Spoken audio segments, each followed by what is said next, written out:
berjumpa lagi bersama kami Dodi Hasanuddin dalam program Depok Hari Ini. Depok Hari Ini kita wawancara eksklusif bersama Komisioner KPU Kota Depok, abang kita Fikri Tamao. Tribuners, abang kita ini Fikri Tamao merupakan dosen ilmu politik di Universitas Pembangunan Nasional. Kemudian juga beliau nggak kalah hebat toh. Beliau adalah periset politik nasional ya. Ya di kampus lah ya. Jadi bukan kaleng-kaleng ini anggota Komisioner Kota Depok nih. Beliau juga sekarang menjabat sebagai Ketua Divisi Hukum dan Pengawasan. Mari kita bincang-bincang dengan abang kita Bang Fikri Tamao. Assalamualaikum Bang. Waalaikumsalam warahmatullahi wabarakatuh. Bang Dodi. Alhamdulillah sehat saya Bang Dodi. Kayaknya cerah banget ya Bang kita ini.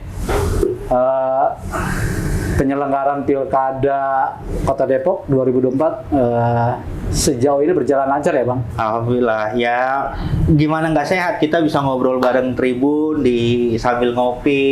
Apa mengeluarkan, kan kadang kalau KPI itu cuma sekedar melaksanakan tugas, kadang-kadang juga butuh ngobrol Bang. Iya. Teman buat apa namanya? Tukar pikiran. Tukar pikiran. Betul Bang. Kalau bahasa anak milenial curhat. Aduh, Bang. Siap. Abang kan berada di secara spesifik sebagai pengawas ya. Ya. Dan fungsi hukum mungkin ya. Betul Bang Dodi. Saya kalau bicara itu saya ingat jadi soal percaya nggak percaya gitu. Kayak orang jatuh cinta, kalau udah percaya berasa nyaman nih. Kalau menurut Abang, warga Kota Depok nih gimana kepercayaannya terhadap KPU Kota Depok dalam penyelenggaraan Pilkada Kota Depok 2024? Baik, terima kasih Bang Dodi. Ya.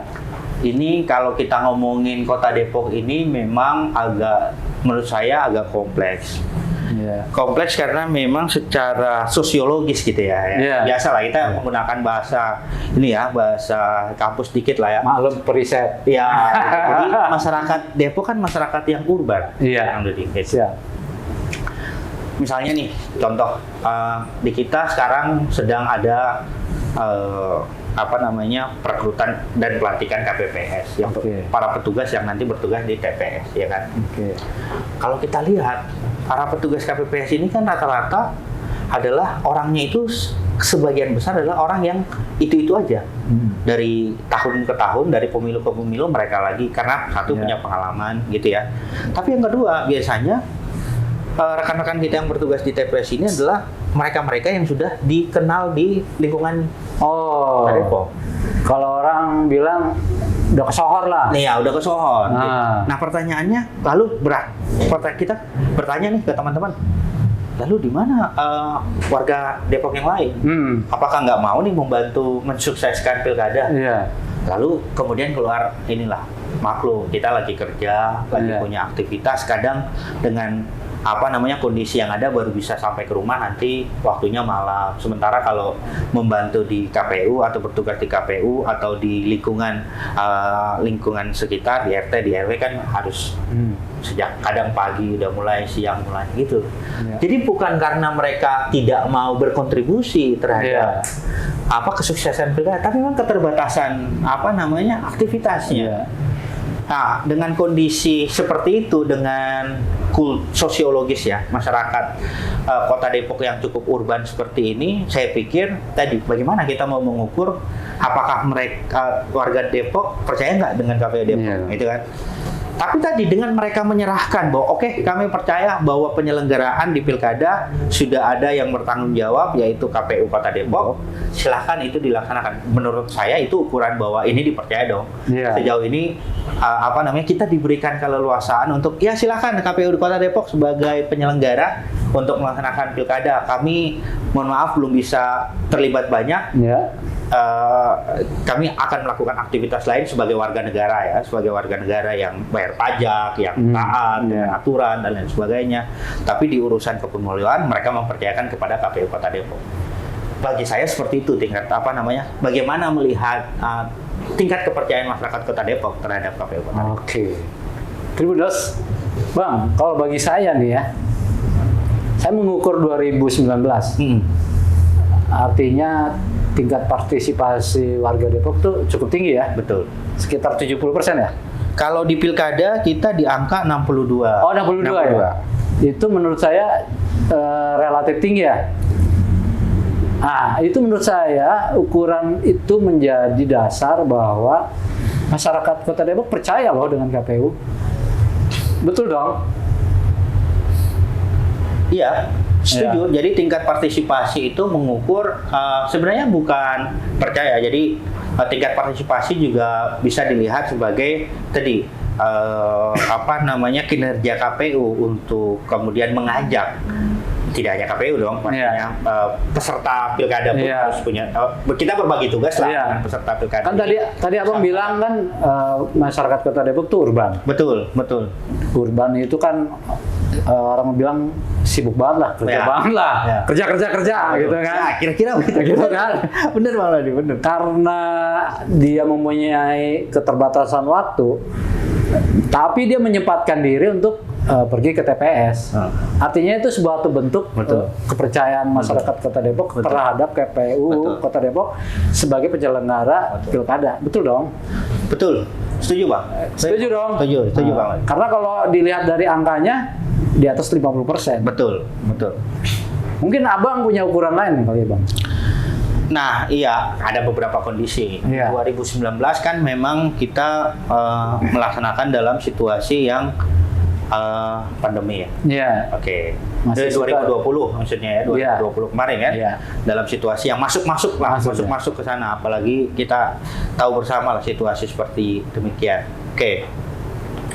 Dalam masyarakat kita, masyarakat urban memang perlu ada pendekatan yang yang baik, komprehensif kepada warga Kota Depok agar bisa mengajak seluruh warga Kota Depok itu berbondong-bondong datang ke TPS pada saat pemilihan. Kalau di kita nanti jangan lupa insya Allah tanggal 27 November hari Rabu ya. Hari Rabu. Betul, Bang. Jangan lupa untuk datang berbondong-bondong ke TPS. Ini bagian dari wujud kita, kepedulian kita terhadap Kota Depok yang sama-sama kita banggakan, yang sama-sama kita cintai, kira-kira begitu. Harus peduli. Karena siapa lagi yang peduli dengan kota kita kalau bukan kita sendiri? Seperti itu. Oke, terkait dengan tingkat partisipasi, walaupun dalam kondisi demikian 62%. Saya mencatat hampir dari tiap pilkada itu peningkatannya itu 6%. Oke. Jadi misalnya di 62, maka kurang lebih di 2015 itu di angka 56%. Iya.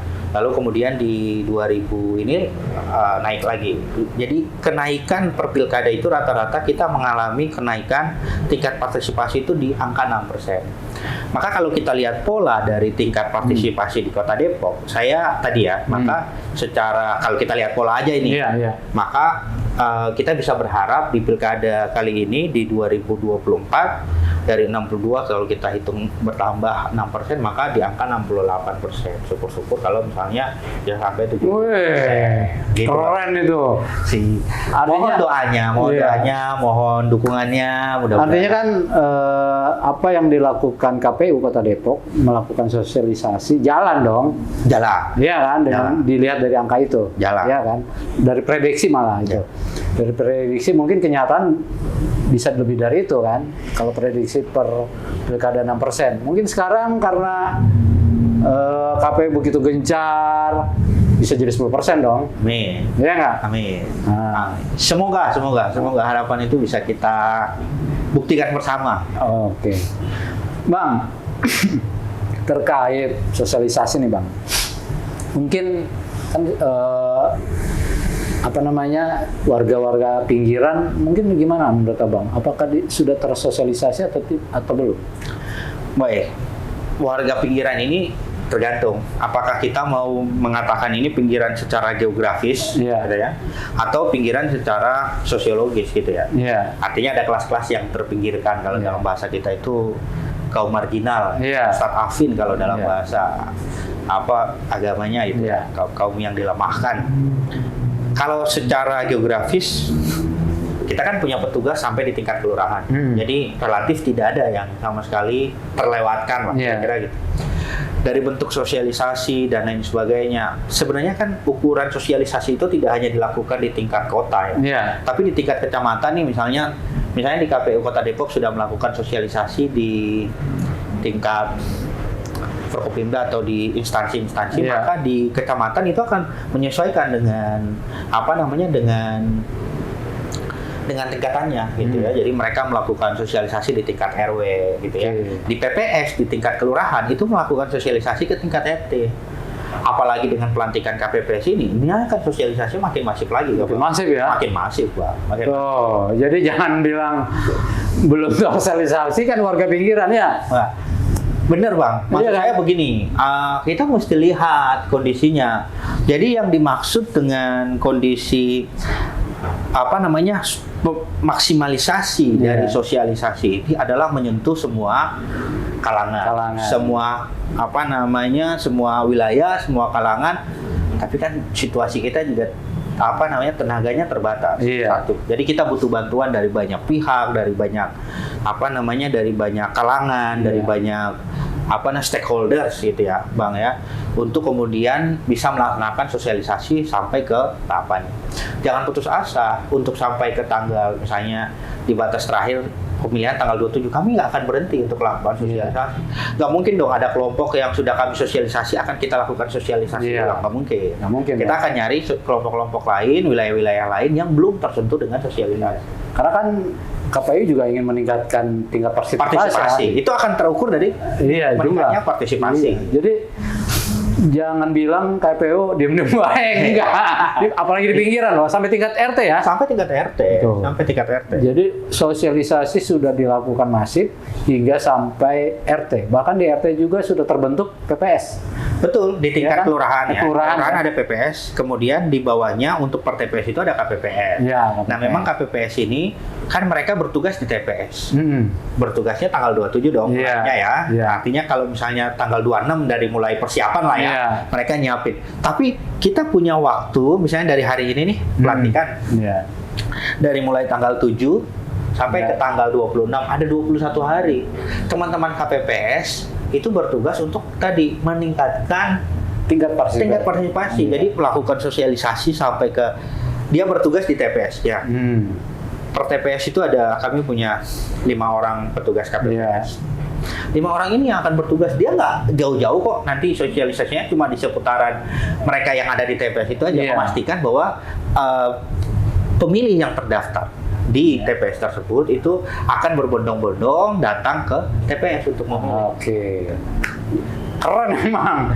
Jadi bukan asal bicara ya, sudah real dilakukan. Kami sudah melakukan. Bang Fikri, abang deh, kita kopi dulu deh. Terima kasih, oke. Mantap. Nah, balik lagi ke sosialisasi. Apakah kapan waktu surat undangan itu diberikan ke masyarakat? Biasanya 1 minggu sebelum kan kami sudah kemudian membagikan itu ya, undangan memilih ya, undangan memilih. Tapi tadi, kalaupun misalnya waktu untuk membagikan undangan memilih itu kan kita masih punya spare waktu itu. Gitu. Nah, memang ini ada kebijakan dari dari kami tadi, bagaimana bukan sebenarnya obsesi ya. Ini kan cita-cita kita bersama. Kenapa? Karena kalau tingkat partisipasi meningkat, legitimasi pemerintahan makin kuat. Semakin tinggi partisipasi, legitimasi sebuah pemerintahan itu makin tinggi. Itu berbanding lurus dong. Betul. Makanya kota-kota seperti kasus Medan ya, kota Medan. Tapi memang tingkat partisipasi lemah itu terjadi di kota-kota ya, Bang Dodi ya. Jadi semakin urban sebuah masyarakat itu tingkat partisipasi memang cenderung menurun. Gitu. Jadi fenomenanya sebenarnya tadi, kok nggak bisa sih sampai di angka 80%, 70% seperti tempat lain gitu, daerah lain. Ya kita lihat tadi, dia sosiologisnya seperti apa. Umumnya kalau di tingkat kota itu mencapai angka 70%, 75% itu sudah sangat tinggi, Bang. Bang Fikri, maksud saya gini, banyak yang dikhawatirkan saya nggak dapat surat undangan nih. Oh iya. Itu jadi menyurutkan niat warga untuk datang ke TPS. Iya. Nah, itu maksud saya, kalau memang warga belum dapat surat undangan, apa yang dirasukan oleh warga? Baik. Warga bisa kemudian menghubungi petugas kita, baik di TPS, di kelurahan, apalagi di kelurahan, pasti langsung ditanggapi. Pada hari H juga? Pada hari itu. Pencoblosan juga?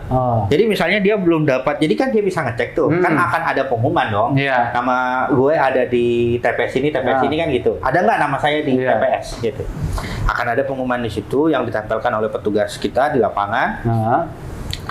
Lalu kemudian kalau misalnya masyarakat tidak mendapatkan tidak melihat ada namanya di situ, ada dia bisa kemudian mengkonfirmasi kepada apakah ini salah cetak misalnya, ada kesalahan, tapi relatif tadi ya, sejak dari coklit ya. Jadi pendaftaran, kemudian pencocokan itu ya, daftar pemilih dan sebagainya, memang kan sudah difasilitasi. Jadi bagi masyarakat yang kemudian tidak terlihat, nanti kan bisa lihat itu, cek DPT online, cek DPT online, kemudian masukin NIK, itu nanti bisa terlihat dia terdaftar di TPS mana gitu. Cek DPT online, cek DPT online.com. Jadi Tribuners atau warga Kota Depok bisa melihat itu, mengakses untuk mendaftar jika memang belum terdaftar ya. Cek dptonline.kpu.go.id. Oke. Nah, Tribuners atau warga Depok juga, bagi yang tidak terdaftar, kadang-kadang kan kita dapat surat undangan nih. Surat undangannya lupa naruh di mana. Jangan khawatir, karena nama yang sudah terdata dalam DPT pasti akan diumumkan ya. Betul. Nah, tinggal bagaimana nanti kalau memang tidak ada, warga Depok bisa mendatangi petugas KPPS. Iya, kalau sudah ada nih, misalnya udah terima undangan memilihnya, kemudian datang tanpa membawa undangan, nggak apa-apa, udah ada terjadwal.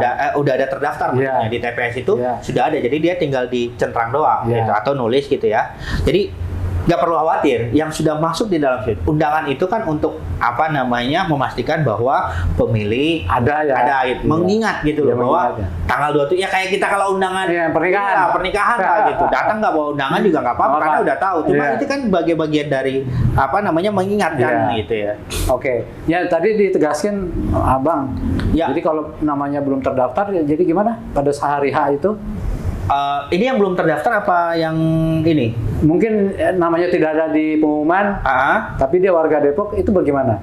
Iya, tadi. Jadi ada waktu yang memang disediakan untuk bisa kemudian menghubungi petugas, tapi kan dia jamnya di atas jam 1. Ya.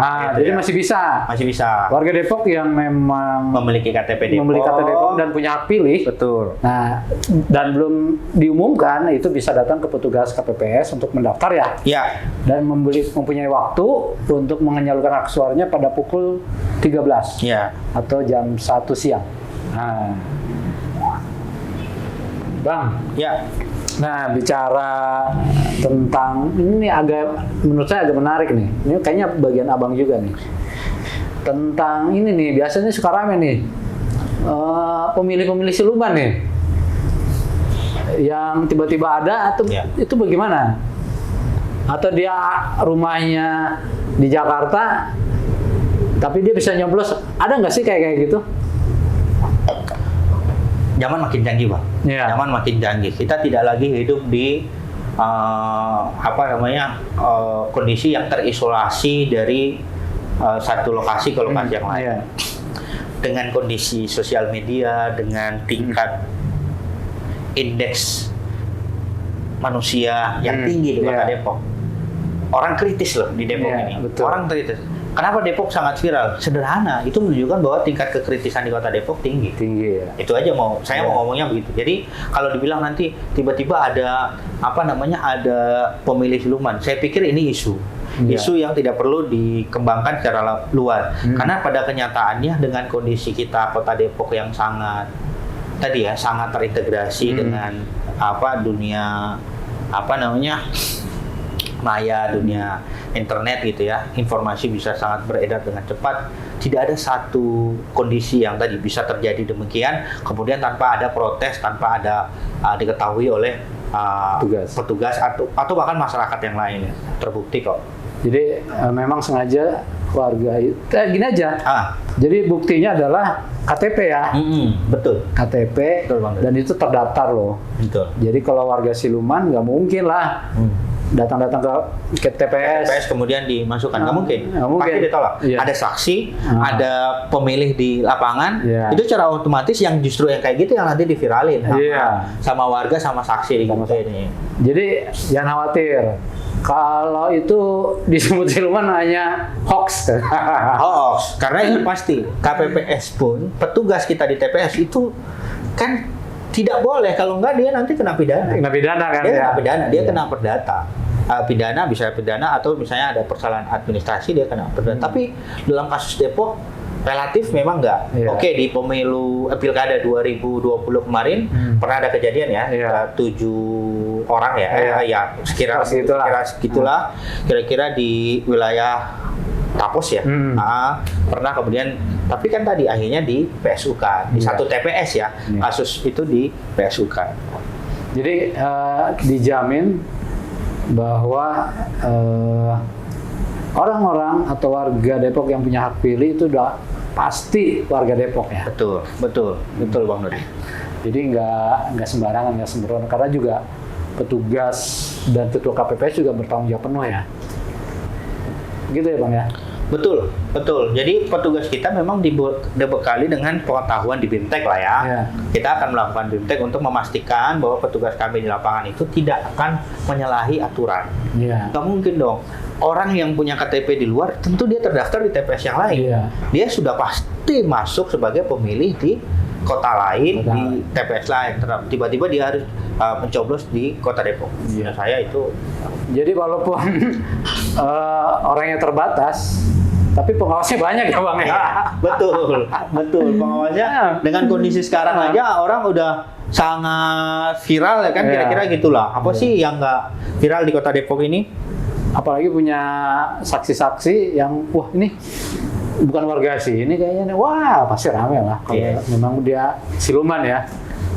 Bang, terakhir Bang. Ya, Data terbaru DPT di Kota Depok berapa Bang?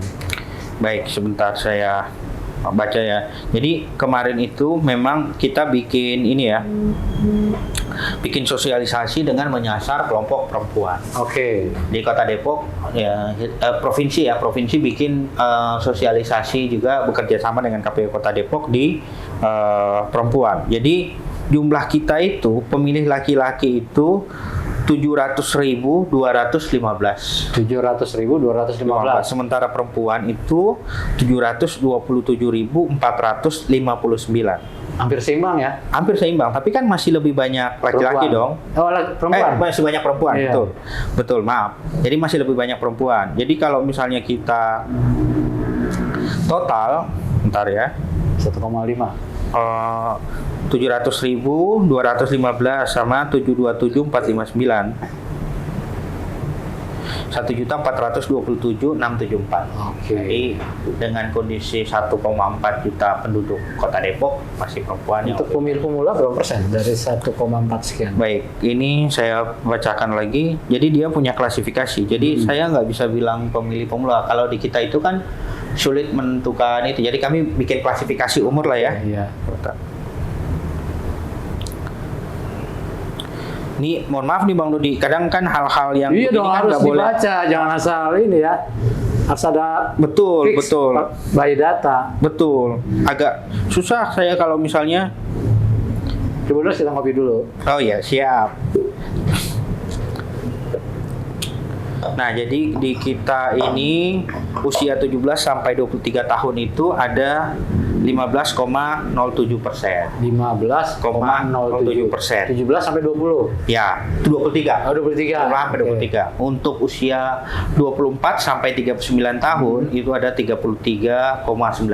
Gede ya, 33. Lumayan. Jadi kalau misalnya kita hitung 17 tambah 23. 17 sampai, jadi dari umur 17 sampai ke 39 tahun, batas 40 tahun ya. Berarti kan kurang lebih ada 48%. 48,26%. 48% umur usia 17 sampai 39 tahun. Lumayan dong. Banyak dong ya. Banyak. anak muda banget nih Kota Depok nih, termasuk saya nih. Iya. Kalau masih di kelompok umur itu kita masuk semua berarti ya. Abang juga dong. Masuk. Kita harus bilang kita masuk di kelompok umur demikian. 48%. Luar biasa. Gimana nggak kritis Depok ini ya? Oke. Gimana nggak kritis para penggemar Tribun News kita di Kota Depok?